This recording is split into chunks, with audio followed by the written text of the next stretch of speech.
We are in the midst of an unprecedented battle, where our very fundamental rights are under relentless assault, and the alarming truth is, many remain blissfully unaware.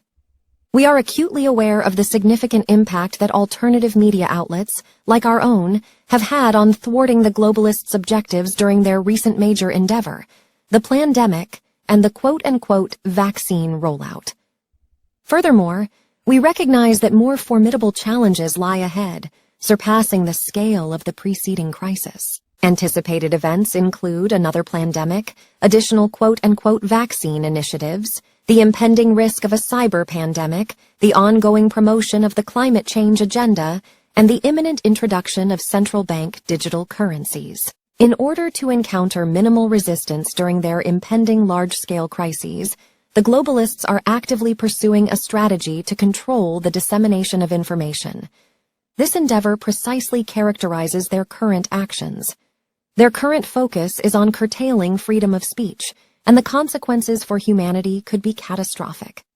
National legislations have already been set in motion, and there are strong indications that international regulations will follow suit in the coming year. A new treaty with the United Nations subsidiary, the World Health Organization, could potentially grant them expanded powers for global censorship. The year 2022 marked a turning point for freedom of speech.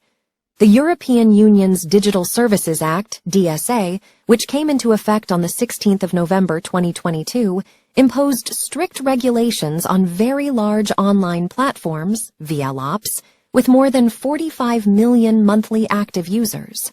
Platforms such as Twitter, Facebook, and Instagram were now required to swiftly remove illegal content, hate speech, and disinformation under the threat of hefty fines. This enforcement of content regulation not only impacted Europe, but set a precedent that could extend globally. The European Union has emerged as a global regulatory superpower, dictating how companies worldwide must behave to operate within Europe, the world's second-largest market. Its regulatory standards often become the global standard, a phenomenon known as the quote-unquote Brussels effect. The General Data Protection Regulation, GDPR, implemented in May 2018, exemplifies this global influence. GDPR's privacy laws, including explicit consent for data processing, have become the standard worldwide. With the DSA, the EU aims to secure a similar global adoption of its content regulation standards. While the EU's enforcement of GDPR has been somewhat limited, the DSA possesses significant enforcement capabilities. The European Commission is bolstering its internal industry watchdog, expecting to have over 100 full-time staff by 2024. Additionally, contract workers and national experts will supervise the operations of big tech platforms. The cost of this enforcement operation will be borne by the VLOPs themselves, contributing up to 0.05% of their global annual turnover to the Commission. This significant investment demonstrates the EU's commitment to enforcing its content regulations. It amounts to what EU Internal Markets Commissioner Thierry Breton calls a quote-unquote historic moment in digital regulation. The regulation of the DSA falls under the purview of the European Commission, rather than an independent regulator. This concentration of power raises concerns about democratic accountability. Moreover, the DSA includes a crisis management mechanism, granting the Commission the authority to direct how platforms respond to events such as the Russian invasion of Ukraine. The Commission's definition of a quote-unquote crisis and its potential for abuse is worrisome, considering the EU's previous use of the quote-unquote rule of law against ideological opponents. The DSA not only grants the EU immense powers for censorship, but also represents a profound technocratic evasion of democratic accountability. The unelected European Commission compels big tech to police the Internet and impose its values on users without being accountable to the millions of ordinary European citizens. If such draconian censorship were enforced by a national government, citizens could express their dissent through voting. However, this scenario presents a different challenge, as the EU's technocratic power is being outsourced to big tech, evading democratic checks and balances. Big tech companies find themselves at a crossroads, compelled to comply with the DSA regulations to maintain operation in Europe. Even outspoken figures like Elon Musk, who once championed minimal censorship and maximal free expression on platforms like Twitter, now align themselves with the goals of transparency, accountability, and accuracy of information set forth by the EU. The EU's influence has been so significant that it is now instructing Twitter to increase content moderation staff instead of relying solely on algorithmic moderation. What is most shocking about this scenario is the lack of accountability and anti-democratic nature exhibited by all parties involved. The European Commission justifies its censorship laws as protection against the quote-unquote harm caused by unregulated social media companies, while big tech complies with these laws to serve its user base. However, neither the Commission nor big tech is genuinely accountable to the public they claim to protect or serve. This lack of accountability undermines the principles of democracy and diminishes the voice of ordinary citizens. The EU's censorship regime, as established by the DSA, has far-reaching consequences beyond Europe. By opening an office in Silicon Valley, the EU aims to forge closer relationships between its regulators and big tech. The United States, under President Biden, has expressed intentions to follow suit and implement measures to regulate big tech. The DSA has set a precedent for the regulation of online content, and its adoption globally has become increasingly likely. Regrettably, the concerning reality is that despite awareness of these developments, there seems to be a lack of substantial collective action to counter these emerging challenges. In light of these pressing concerns, it is incumbent upon us, as individuals and as a collective, to take action. We have seen the power of alternative media in shaping the narrative and resisting the encroachment on freedom of speech. As we brace for even greater challenges, our vigilance and activism must intensify. Here is how you can contribute to this crucial effort. 1. Stay informed. Continue to educate yourself about the evolving landscape of online regulation and censorship. Knowledge is a powerful tool in navigating these complex issues. 2. Engage. Join or support organizations and initiatives that champion digital freedom and civil liberties. Be part of the conversation and advocate for a free and open internet. 3. Spread awareness. Share information about these challenges with friends, family, and colleagues. Encourage open dialogue and critical thinking about the consequences of increasing online censorship. 4. Support alternative platforms. Explore and support alternative online platforms that prioritize free speech and respect for individual privacy. These platforms offer alternatives to mainstream social media. 5. Stay united. In times of adversity, unity is our greatest strength. Collaborate with like-minded individuals and organizations to amplify your voice and advocate for a free and open digital world. Remember, the future of the Internet and the preservation of democratic principles in the digital age depend on our collective efforts. It is time to act decisively and protect the values of freedom, transparency, and accountability that underpin a healthy society and a thriving Internet.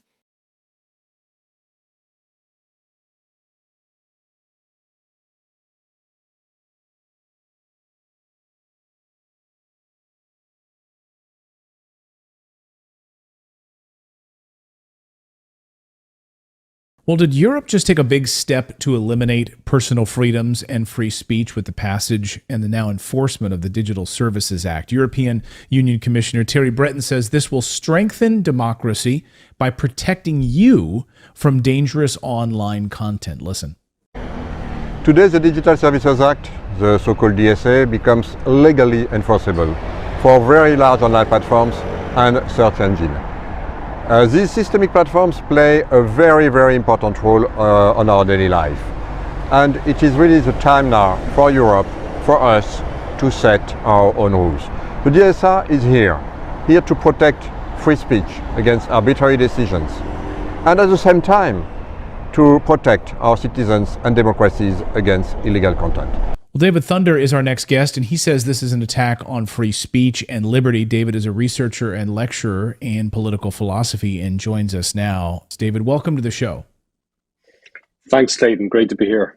So, David, can you explain to our audience exactly what the Digital Services Act is, and now it is fully enforceable by the European Commission? Sure. The Digital Services Act is a law that has been introduced by the European Union. And basically, the goal of this law is to update current regulations of the European Union of online content, the regulation specifically of illegal content such as misinformation, disinformation, hate speech, and child pornography, and those kinds of issues. So that's basically the goal of the legislation, is to clamp down on illegal content on the internet. And who gets to decide what is illegal content? What is the governing body that's going to be sitting in a room deciding what content is safe for us and is legal? Well, the jurisdiction or the competent authorities will be divided between the European Commission and those that it nominates on one hand, and the national member states, the member states of the European Union on the other. It'll be a divided authority. Personally, I find this to be very worrying because it puts in law, in European law, the principle that very vague categories such as disinformation and hate speech that are notoriously vulnerable to politicization will effectively be enforced at a Europe-wide level through an army of fact-checkers that are endorsed and legitimated by the European Commission. So basically, we're handing our freedom of expression to a European bureaucracy to basically, what they could do is they can contact a service provider or an online platform, and they can flag up content that they consider to be illegal. Once they flag that, then the service provider or the platform is obligated in law to take down that content. Wow. Right? So that has huge implications for freedom of expression, because essentially petty bureaucrats who are running these fact-checking organizations will be deciding in conjunction with the European Commission what counts as acceptable and unacceptable speech on the internet.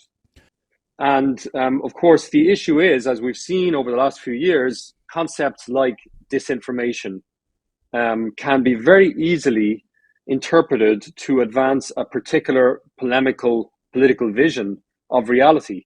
So we saw, for example, the lab leak theory or a hypothesis about the virus, about the coronavirus, that was clamped down on by Facebook, right, based on the idea that it was disinformation or misinformation. And later on, now it's almost a consensus position among many experts that, in fact, the lab leak theory is extremely plausible and probable. So that was one example. Another example was the vaccines that we saw, okay, with vaccine efficacy. Anyone who questioned whether vaccines could block transmission, a lot of them were clamped down on as purveyors of disinformation. And of course, it turned out that the COVID vaccines failed to stop transmission. And one of the most notorious examples is their enthusiastic advocacy of lockdowns, which we're now seeing have created devastating effects in society that will be suffering for generations. Hallelujah. Including educational deficits for young people, psychological trauma from isolation and loneliness, untreated illnesses, and the list goes on. And I could go on and cite lots of other examples of things that were considered disinformation at the time by official sources.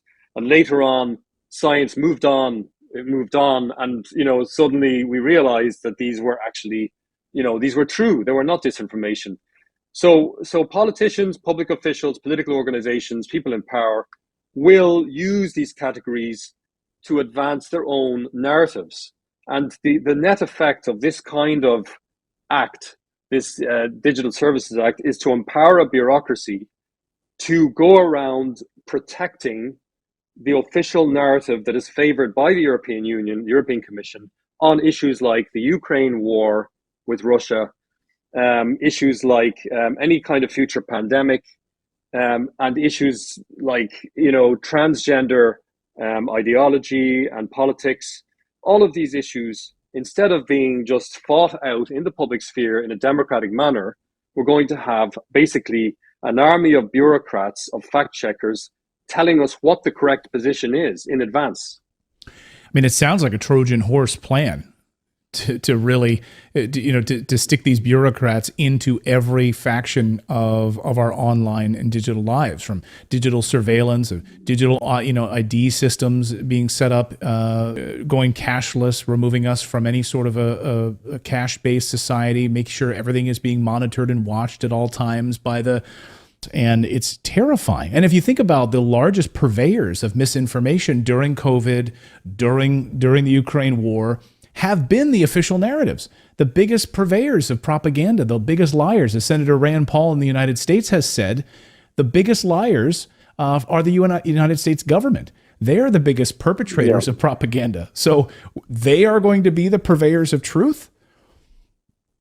Yes, I agree that, in a sense, this particular Digital Services Act is a Trojan horse, in the sense that it's dressed up in the language of, we want to go against child pornography. We want to make sure that information is kind of responsibly used, and we want more transparency and so on. But in reality, as I said, essentially what it does is it puts ordinary users of Twitter and Facebook at the mercy of faceless bureaucrats, not only in the social media companies now, but also in a government organization that can then instruct the social media companies. And by the way, they have enormous enforcement powers, because they can fine social media companies up to 6% of their annual global turnover, for failing to comply with their policies or not taking sufficient action against, disinformation or hate speech and so on. So I think that we are facing a really possibly dystopian future in the European Union regarding freedom of expression. But now they also have a clause in there that says that they can declare an emergency, and in the event of declaring an emergency, then they can basically instruct these platforms to censor any kind of information that might be deemed a threat to public order, or might be deemed a public threat.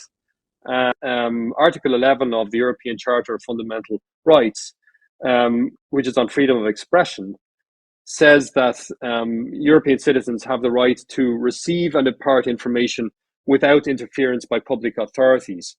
So that remains in place.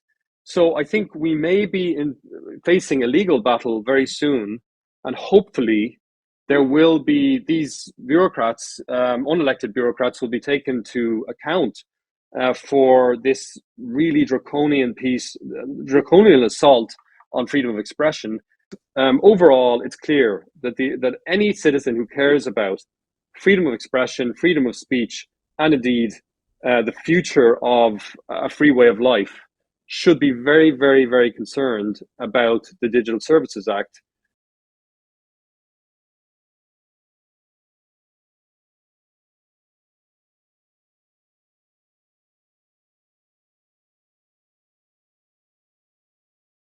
As trust in institutions continues to decline, countries around the world are rushing to control the flow of information before their citizens completely lose confidence in their governments. Over the last 2 years, many governments have proposed bills which would result in an unprecedented amount of online censorship. In some countries, these bills have already been passed. European authorities separated their online censorship efforts into 2 separate bills: the Digital Markets Act and the Digital Services Act. Both were introduced in December 2020. Now, it's important to note that the Digital Markets Act and the Digital Services Act are 2 of 5 bills which make up the EU's Digital Services Package. The Digital Services Package is the second phase of the EU's digital agenda, which, like many so-called agendas these days, is set to be complete by 2030. The EU's Digital Markets Act and Digital Services Act were both passed in the spring of 2022. Both went into force in the autumn of 2022, but won't be enforced until later this year and early next year, depending on the size of the relevant entity. The same is true for the EU's Data Governance Act, which was passed last summer and goes into force this autumn. The EU is also in the process of passing the Data Act. Both bills are outside the scope of this video, but the main takeaway is the mandatory sharing of data with governments and corporations. Now, the fifth and final bill in the EU's digital services package is the Artificial Intelligence Regulation Act, which will be discussed later this year. The EU's AI regulation is reportedly the first of its kind. Note that all 5 bills are regulations, meaning they will override the national laws of EU countries. Sounds democratic. That's because it will establish a Ministry of Truth in every EU country, which will censor certain information and push government propaganda. I'm not exaggerating. Each country will have a deceptively titled, quote, Digital Services Coordinator, which will function as a Ministry of Truth. Each Digital Services Coordinator will appoint, quote, trusted flaggers to monitor and take down content. Trusted flaggers will be law enforcement, NGOs, and other unelected institutions. As you might have guessed, trusted flaggers will have to submit reports to their respective digital services coordinators. This information will also be forwarded to the European Board for Digital Services, which consists of digital services coordinators from each country. Regarding the kind of content that trusted flaggers will track and take down, the scope seems to be limited to illegal content, as in the UK. However, the bill suggests disinformation could be on their radar as well. Now, this begs the question of who defines disinformation, and the answer is probably the EU. Similarly to the UK, violators of the EU's upcoming regulations will face fines of up to 6% of their annual income per infraction, and repeated offenders will be banned. But wait, there's more. The bill explicitly states that in the event of a crisis, the European Board for Digital Services will instruct social media platforms to enhance content moderation, change their terms and conditions, work closer with trusted flaggers, and tweak the algorithm to, quote, promote trusted information. In other words, the next time there's a crisis, the government narrative will be promoted and opposing ideas and positions will be downranked or deleted.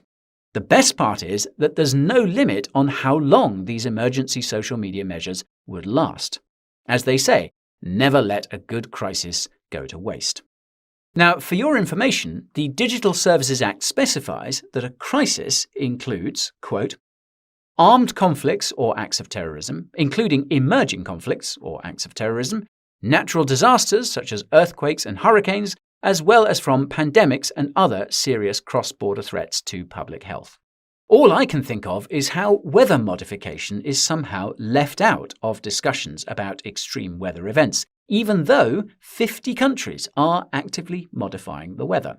Now, I don't imagine this topic will be allowed at all when such a crisis occurs, so consider learning about it using the link in the description. Now, not surprisingly, the WEF is a very big fan of the EU's Digital Services Act and claims that it will be used as the standard for online censorship around the world once its success is seen by other countries. Now, it's safe to say that the EU's totalitarian approach has failed so far. Trust in EU governments fell by almost 25% during the pandemic, and that's the average drop. Many EU countries saw even larger drops in trust. The Czech Republic leads the pack, with just 15% of Czechs now trusting their government. Whereas the Digital Markets Act was clearly created to make Europe's technology sector more competitive, the Digital Services Act was clearly created to control European citizens. After all, the last thing the EU wants is for people to lose trust in it, but these laws will only accelerate that process. I'm not religious, folks, but I'm honestly thanking God for decentralized social media right now.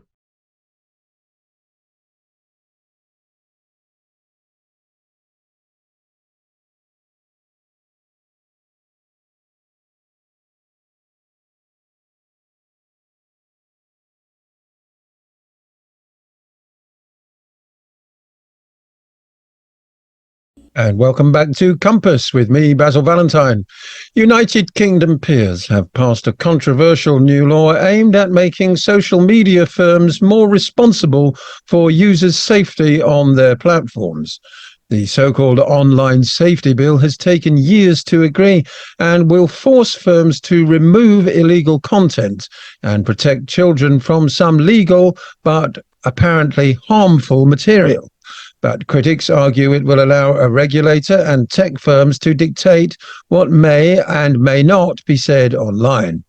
New offences introduced include cyberflashing and the sharing of deepfake pornography. But lawyer Graham Smith has said the bill, while it has well-meaning aims, in the end contains much that is problematic. If the road to hell is paved with good intentions, this is a motorway, he said to the BBC. Joining me now to discuss the new bill is investigative journalist and TNT contributor Ian Davis. Welcome to the programme, Ian. Oh, thank you very much for having me, Basil. It's a pleasure to be here again. Great. 300 pages, this bill. So, as usual, extremely verbose, and I can't help thinking it's yet another example of the awful legislation that's been introduced by successive governments in the UK over the last 25 years. Yeah, I mean, I think it's kind of following that American model, isn't it, of just kind of an impenetrable piece of legislation that yes, even legal scholars have struggled to understand. So yes, I think it's highly likely that a significant proportion of the parliamentarians that have enabled this legislation to go through probably don't understand it very well. It's either that they either don't understand it very well, or if they do, they don't care one iota about democratic principles, because this is an utterly anti-democratic piece of legislation. Anybody that kind of is familiar with the principles of democracy, what we might call democratic values, the freedom of speech, freedom of expression, which are cornerstones of our society and supposedly the thing that our society is based upon, this legislation is utterly anti-democratic. It's dictatorial. Bill supposedly protects against child sexual abuse, extreme sexual violence, illegal immigration and people smuggling, promoting or facilitating suicide, promoting self-harm, animal cruelty, terrorism, and selling illegal drugs or weapons. Surely that's a positive list of things to see excluded from the internet. Yeah, no, absolutely. I mean, and that's how this kind of legislation is sold to the public, and I suggest probably to quite a few parliamentarians. But this legislation doesn't achieve any of those aims. I mean, for example, people don't buy and sell drugs and buy and sell weapons using Facebook. They do it on the dark web. One of the things that they could have done if they were serious about protecting children online is compel Facebook to remove their dark web gateway, because you can access Facebook. Facebook has got a dark web website. So paedophiles who are going on there masquerading probably as, somebody else, and probably using a VPN, the mask in their IP address, they'll be accessing Facebook through the dark web. So this legislation does nothing.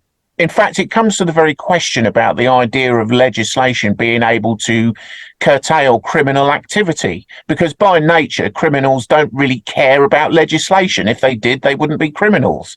So, very good point, yeah. So it's kind of nonsense, really. One of the other things, they're saying about it protecting children. How does this legislation protect children? Because adults that are perhaps predatory adults that are using things like TikTok and things like that to potentially groom children. But they're not doing that by logging in, using their own names and using their own identities. So Right. this isn't going to stop people from doing that kind of activity because, as I said earlier, by nature, they don't care what the rules and regulations are. What they're doing is inherently illegal. I mean, and another point is the police have got, and we already have in this country, laws, and the police have got the technology, and certainly through places like the Cybersecurity Centre, have got the ability to track down paedophiles that are abusing children online. And we see a large number of cases where the police are able to do that. They're able to prosecute people that are doing this kind of activity online. The police's problem and the investigators' problems and the authorities' problems in that regard are resources. They don't have sufficient resources to Right. even scratch the surface of the scale of this problem. And this legislation does nothing to address that resource problem. I mean, the idea that it's for protecting children or tackling terrorism content. I mean, for a start, if you wanted to do that, perhaps you could remove some of the BBC videos that are on YouTube eulogizing about outlawed terrorist organizations like AJS and terrorist organizations like that, which are still videos that you can watch on YouTube. So, perhaps they should do something about that. But of course, this legislation isn't designed to that. In fact, this legislation is designed to protect the BBC so that they can continue to promote outlawed prescribed terrorist groups, which they have done frequently in the past. What this is about curtailing and attacking freedom of speech. It's as pure and simple as that. So the idea is that Ofcom is set up at the regulator, and it will impose a duty upon what they're calling the Category 1 services, so the big social media platforms. And that is a duty to include provisions in the terms of service specifying in relation to each kind of priority content that is harmful to adults, that is to be treated in a way described in subsection 4. So we have this concept of harmful content that is harmful to adults.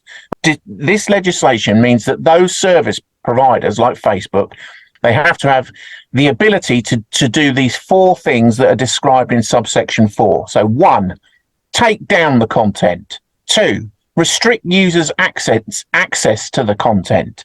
3, limiting the recommendations and promotion of the content. 4, disabling, effectively recommending or promoting the content. And this is going to be done through secondary legislation as well. So parliamentarians have passed this piece of legislation and put it into law without really knowing what it is that is going to be deemed harmful. There's nothing in the legislation that says what is or what isn't harmful, but we can certainly figure out quite easily what is going to be deemed harmful. For example, questioning vaccines. That will undoubtedly be deemed harmful. So what this legislation says is that social media companies will have to have mechanisms in place to take down that content, to restrict access to that content, to limit any recommendations or any promotion of that content. So this is undoubtedly a mechanism by which the government, using secondary legislation, will specify what Ofcom will deem to be acceptable speech online. That is what this legislation is about. This is what this legislation has always been about. The idea that it is about protecting children is laughable. It's not true, and it was just a selling point to convince people to go along with what is actually the end of online freedom of speech in the UK. Well, obviously, I hope you're wrong, Ian, and a lot of this will have to be tested in a court of law. For example, you mentioned the vaccines. Surely somebody will go to court and say it is not harmful to say that the vaccines are not effective and are causing injuries and deaths. And it will ultimately come down to a judge, possibly even ending up in the United Kingdom Supreme Court. Yes, let's certainly hope that that is the case. The problem with it is that this legislation puts the onus not through any legal mechanism, but through the regulations of terms of service by private corporations. So you can certainly hope that these cases will come to court and people will challenge it. But what they will actually be challenging are the terms of service of a private organisation. So I think that's going to be quite difficult to challenge in a court of law, because Meta can say, well, you know, there are terms of service where you don't have to use our platform, will be the argument that will be made. And that's the slopey shouldered nature of this legislation as well. So the regulator will define terms of service, which, you know, social media companies will be required under this legislation to have terms of service for UK users, which may be different from their terms of service for American users or Brazilian users or French users. So it might even be nation specific, but nonetheless, it won't be a law. It will be the private terms of service of a private corporation. So I think that's going to be very difficult to challenge in a court of law. This is very insidious, this legislation. It's designed to be slippery. There are no definitions in it. So what is harmful? Well, there are no definitions of even what constitutes harm.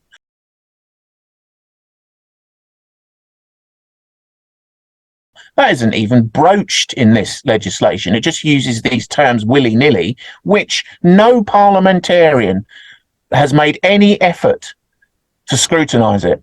It's just Parliament is, you know, in my view, Parliament's a completely useless institution. But I mean, that's, you know, my personal view. But nonetheless, Parliament has allowed this legislation to go through without really knowing, you know, what it's about.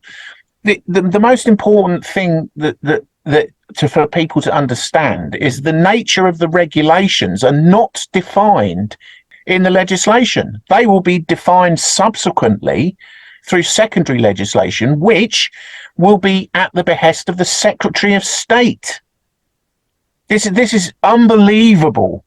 And I think, sadly, as is often the case with this kind of thing, people aren't going to notice until it starts impacting them.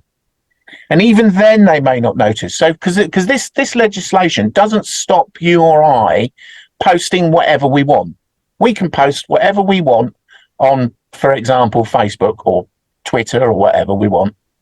It's just that what it does stipulate is that it puts an onus on a private corporation, not the government, on a private corporation to ensure that nobody sees that information. That's right. What this is about. Even if you said in a court of law, my free speech has been infringed, they will say, well, no, it hasn't been infringed. You can post whatever you like. One of the chief executive officers at Twitter that says, you have a right to say whatever you want, but you don't necessarily have a right to be heard. Yes. And that's how this is designed to operate. That's how it was always designed to operate. So it's not good. This legislation is very, very bad. I couldn't agree with you more there. The regulator on its own has supreme power, and it is effectively just an arm of government, and that therefore we are living in a form of authoritarian dictatorship. I mean, supposedly an elected dictatorship, because we get a plebiscite every 5 years, but there's no moderating hand on the regulator representing the general public or any other body of opinion. Is that right? Yes, that's correct. And also, I mean, the idea that Ofcom is independent of the government is farcical. Ofcom is established by the government. It's been set up as the regulator by the government. If you look at the board, who sits on the board of Ofcom, it's people that have had, many people with former government roles that sit in on the board.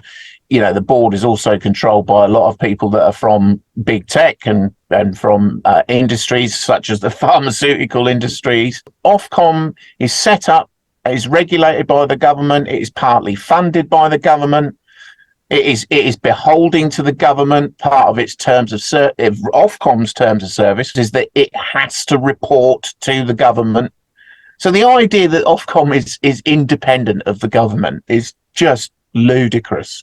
I know that that's what Ofcom says, but it's just not true. The nub of the problem here is this term harm, really, and what is harmful content, because it sounds like it could incorporate ultimately any sort of dissenting opinion to the government narrative, not just on COVID and vaccines, but somewhere down the line, people could claim that our conversation now, Ian, is harmful because it is putting ideas in people's heads to question their government and government authority. So what it really does is it crosses a Rubicon into a new age where the government can decide, can even define some of the most basic words in our lexicon. Yes, it's totally subjective. I mean, that's the point of why they've left these terms undefined, so that they can be subsequently defined. And as you rightly say, anything can be deemed harmful. If we look at parallel other legislation that's gone through, the recent, I've never remember the name of it, the Criminal Conduct Act, which basically empowers the government and its agents to break the law with impunity. We've got further protection for national security legislation going through, which broadens the definition of national security to encompass everything. So, I mean, public health, that's a matter of national security. Yeah, everything becomes a matter of national security. So in the legislation, if something is deemed to be harmful to national security, that too is going to be, well, you won't be able to speak about it. This is the clever, probably the most duplicitous aspect of this legislation, is that you will still be able to speak your mind, but the private corporations' terms of service will be under a duty not to share anything which the government considers to be harmful. So you can say whatever you like, but no one has a right to hear it. That ultimately means then what the government defines as harmful has to be challenged in court. And that's why we have an independent judiciary, isn't it? Well, theoretically, yeah. I am very black-pilled on this issue, I have to say. You know, yes, of course we do. There are good people sitting on benches all over the country, but I would suggest that if you look to the higher courts, then you know they're controlled as much as you know. I mean, I don't think that we can expect a lot of justice. I often say to people, "There's no justice. There's just us." It's, you know, we are in a dangerous period in our history. I think we need to be fully cognizant of that. This is extremely authoritarian what is rolling down the road towards us at the moment. And of course, it always uses this term safety as cover for authoritarianism. We had it during the COVID farrago. We all had to be safe. That's why we had to give up civil liberties.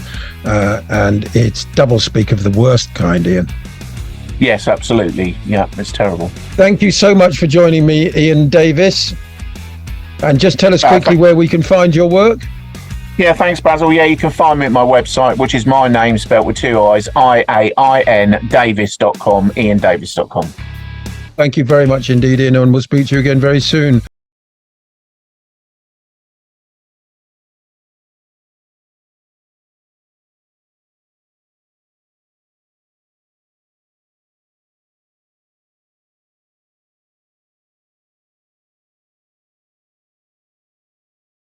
The RESTRICT Act, which stands for Restricting the Emergence of Security Threats That Risk Information Communications Technology Act, which would allow the federal government to potentially ban technology from countries the U.S. considers to be adversaries, including China.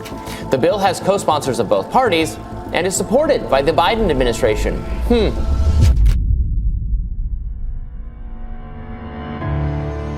The RESTRICT Act, the anti-TikTok law, is an Orwellian nightmare that would seize web domains and imprison Americans for up to 20 years if they contradict the regime in power. This would be the end of freedom in America. End of freedom to speak, end of freedom to think, to dissent, to function as a business, to engage in banking, e-commerce, cryptocurrency transactions, all of it. would all be criminalized, and you could face up to 20 years in prison for engaging in any of those activities if the government disagrees with what you're saying or doing. Anytime the government promises to make you safer, beware of their intentions.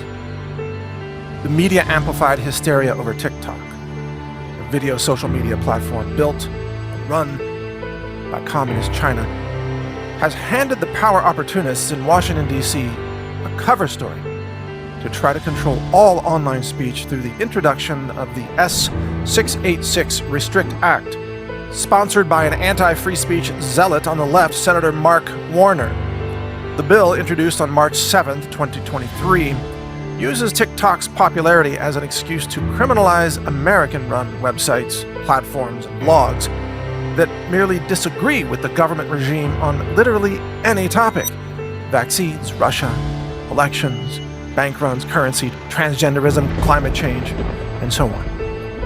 The weaponization potential of the bill is unlimited, as it can be applied to anything that's merely deemed to be in the, quote, national security interest of the United States. The bill text explicitly states that the government may enforce, quote, any mitigation measure against any person or any property by merely deciding that an article, video, podcast, platform, or other content item contains content that they don't like. This is not a law that targets Chinese communists or TikTok. It's a law targeting Americans and threatening them with prison time if they say anything the current regime in power doesn't like. Under the proposed law, any content that the regime decides poses an undue risk to the safety of United States persons can be removed by any means necessary, including domain seizures by the DHS or other forms of sabotage, i.e. mitigation, which might include the government firebombing data centers or assassinating Americans. To annihilate all Christian content on the web, the Biden regime can simply declare that Bible scripture compromises the safety of the trans community and therefore must be removed by any means necessary. We could literally see the US government burning down churches to destroy web hosting data centers that are held there. The US government has been running sabotage operations against food and energy infrastructure for at least the last 2 years, so this isn't a stretch at all. Those merely deemed in violation of the Restrict Act, utterly without any court hearings or opportunity for a legal defense, may have all their assets, properties, computers, websites, servers, bank accounts, databases, and other items confiscated at gunpoint by the government with zero recourse or due process. Even worse, the Act specifically prohibits FOIA requests, that's Freedom of Information Act, from being honored in order to make sure the tyrannical government can keep the list of Resist Act targets a secret. What the US government did to Julian Assange, they're about to do to millions of American citizens, perhaps even you. From the bill text itself, the Restrict Act grants authority to seize or mitigate, i.e. destroy or sabotage, all the following.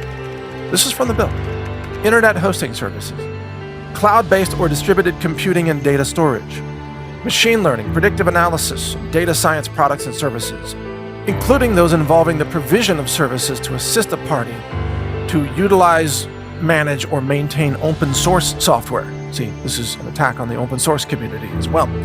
Managed services and content delivery services. This would, of course, include all websites, including all e-commerce sites. Thus, if you sell anything the government doesn't like, they can confiscate all your bank accounts, web domain, company servers, product inventory, and anything else they deem to be related. In addition, the Restrict Act threatens total government control over cryptocurrency and other vast technologies such as quantum cryptography, which is a promising tech that could allow private individuals to prevent corrupt governments from spying on their private messages. To ban all Bitcoin, the government would merely need to claim that somebody in Russia or China used Bitcoin to carry out some horrible false flag terrorism in the United States, and that Bitcoin enabled the funding for the attack. With one declaration, Bitcoin could be outlawed across the country, and anyone who transacts in Bitcoin could face 20 years in prison, plus total confiscation of all their wallets, computers, bank accounts, house, etc. It's not just crypto either that's threatened by this insane power grab. Proving that this bill isn't limited to TikTok, here are all the tech sectors that are named in the bill, which would be controlled, censored, or otherwise lorded over by the tyrannical US government. Artificial intelligence and machine learning, quantum key distribution, quantum communications, quantum computing, post-quantum cryptography, autonomous systems, advanced robotics, biotechnology, synthetic biology, computational biology, which I thought the media said that was a conspiracy theory, and e-commerce technology and services, including any electronic techniques for accomplishing business transactions, online retail, internet-enabled logistics, internet-enabled payment technology, and online marketplaces. In other words, everything. Note that this includes all e-commerce, all online banking transactions, payment systems, cryptocurrency, and so on. In effect, the Restrict Act is an attempt to seize total control over the entire online economy, online speech, and online freedom. It should really be called the Online Tyranny Act, as it is the manifestation of absolute tyranny over the American people. Now, the power-hungry tyrants in Washington, D.C. are not actually opposed to apps and software systems spying on you, by the way. After all, thanks to the Twitter files and other leaks, we now know that both the White House and the Department of Homeland Security quite literally ordered Facebook, Google, YouTube, Twitter, and other online platforms to censor a long list of websites and individuals who question COVID vaccine safety. The tyrants in Washington absolutely want to spy on the American people and censor all speech they don't like. They're doing it now. They aren't opposed to TikTok spying on the American people. They just want to be the ones in charge of the spying and the censorship. It was a moment of peak hypocrisy in the U.S. House hearing recently when U.S. members of Congress grilled the TikTok CEO about being engaged in the suppression of free speech of Chinese citizens while seeming to be utterly tone-deaf to the U.S. government's ongoing censorship of the American people. It's almost as if U.S. lawmakers have no idea that the U.S. empire censors the American people in exactly the same way Communist China censors its own people. With the Restrict Act, the U.S. government wants to monopolize censorship and surveillance power in its own hands. This isn't about ending censorship, it's about expanding it to cover all websites, services, and apps. The Restrict Act also invokes the broad definition of, quote, election interference to justify literally any action the government wants to take against a publisher or platform it dislikes. These actions can include seizing bank accounts, seizing domain names, seizing servers, and so on. And such tyrannical actions could be unleashed against an individual for doing nothing more than sharing a simple meme related to elections. Case in point, meme maker Douglas Mackey was just found guilty of a serious felony, election interference, for a funny meme he distributed about Hillary Clinton in the 2016 election. The DOJ prosecuted Mackey over the meme and was easily able to convince a jury of brainwashed liberals to convict Mackey for the very same kind of meme joke that Democrats routinely distribute against Trump and others. But through selective prosecution, Mackey is now facing 10 years in prison. This is the kind of weaponization of the legal system, a form of government terrorism against the people, that would be escalated by a factor of 1,000 under the Restrict Act. The act would target anyone who merely criticized a Democrat candidate or who posted something about the candidate which the regime in power says isn't true. While the Restrict Act claims to prevent China from spying on Americans, it actually transforms America into Communist China by erecting a massive surveillance and censorship police state over all Americans. The act specifically names all the networks that the government can use for spying on citizens. Wireless local area networks, mobile networks, satellite payloads, satellite operations and control, cable access points, wireline access points, core networking systems, long-haul, short-haul, and backhaul networks or edge computer platforms. The act also grants the government the power to target entire online platforms, including domain names, cloud computing, databases, CDNs as content delivery networks, and more. The tyranny encompasses literally every known computing and e-commerce ecosystem that exists, including gaming. The Act specifically names desktop applications, mobile applications, gaming applications, payment applications, or web-based applications. This means there's no website, application, transaction, software, or service that isn't threatened by the Restrict Act. Furthermore, the Act specifically grants the government the power to sabotage by any means necessary any person, organization, software system, website, platform, or anything else they deem to be unacceptable. If the regime decides they don't like what you are publishing or doing, in other words, they can simply seize it, shut it down, confiscate all your assets, and silence you utterly without any due process or opportunity for legal defense. This is tyranny on steroids. If enacted, it would mean the end of the Republic and the end of human freedom for Western civilization. Truth will become treason in a nation of lies. To help defeat the Restrict Act, I urge you, contact your representatives and demand they reject the Restrict Act. Call them now, and also call your state attorney general and share the warning about the danger of this overzealous, authoritarian, fascist law that seeks to end the First Amendment and criminalize free speech in America. We must defeat the Restrict Act. And then, in the next election, we must defeat each and every tyrant that supported it. And to anyone who foolishly says that this act is only intended to be used against the communist Chinese and would never be weaponized against the American people, just look at the Patriot Act and how it was originally promoted to surveil radical Islamic extremists, but now it's used every day to illegally silence and surveil the American people. All new powers granted to the government are eventually weaponized against the people. The Restrict Act is a weapon against freedom, and if passed, it will be used to silence, oppress, and imprison millions of Americans who oppose tyranny, censorship, rigged elections, and mandatory vaccines. Take action now to defeat this outrageously dangerous piece of legislation. And God bless America. Thank you for listening. I'm Mike Adams, the Health Ranger of naturalnews.com and the founder of Brighteon.com.